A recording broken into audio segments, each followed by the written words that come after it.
ಸರ್ಕಾರಿ ನೌಕರರಿಗೆ ಕೇಂದ್ರ ಸರ್ಕಾರ ಗುಡ್ ನ್ಯೂಸ್ ಅನ್ನು ಕೊಟ್ಟಿದೆ. ಕೇಂದ್ರ ಸರ್ಕಾರದ ನೌಕರರಿಗೆ ನಿವೃತ್ತಿಯ ನಂತರ ಆರ್ಥಿಕ ಭದ್ರತೆಯನ್ನ ಖಚಿತಪಡಿಸಿಕೊಳ್ಳುವಂತಹ ಏಕೀಕೃತ ಪಿಂಚಣಿ ಯೋಜನೆ ಜಾರಿಗೆ ಹಣಕಾಸು ಸಚಿವಾಲಯ ಅಧಿಸೂಚನೆಯನ್ನು ಹೊರಡಿಸಿದ್ದು ಇದೇ ಏಪ್ರಿಲ್ 1ರಿಂದ ಅನುಷ್ಠಾನಗೊಳ್ಳಲಿದೆಯಂತೆ.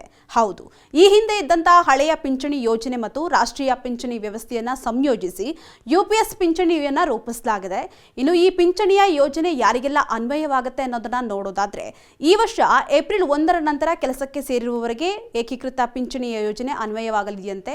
ಇನ್ನು ಮಾರ್ಚ್ 31ರವರೆಗಿನ ಅವಧಿಯಲ್ಲಿ ನಿವೃತ್ತಿ ಹೊಂದಲಿರುವವರಿಗೂ ಅನ್ವಯವಾಗಲಿದೆಯಂತೆ. ಅಲ್ಲದೆ ಕನಿಷ್ಠ 10 ವರ್ಷಗಳ ಸೇವೆಯ ಬಳಿಕ ನಿವೃತ್ತಿಯಾಗುವಂತಹ ಸರ್ಕಾರಿ ನೌಕರರಿಗೆ ತಿಂಗಳಿಗೆ 10,000 ಪಿಂಚಣಿ ಸಿಗಲಿದೆಯಂತೆ.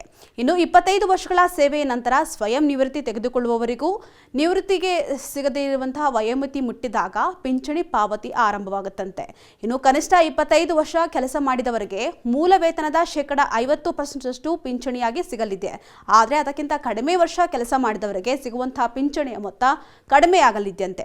ಇನ್ನು ಪಿಂಚಣಿದಾರರು ನಿಧನರಾದಾಗ 60% ಪಿಂಚಣಿಯನ್ನ ಸಂಗಾತಿಗೆ ನೀಡಲಾಗುತ್ತಂತೆ.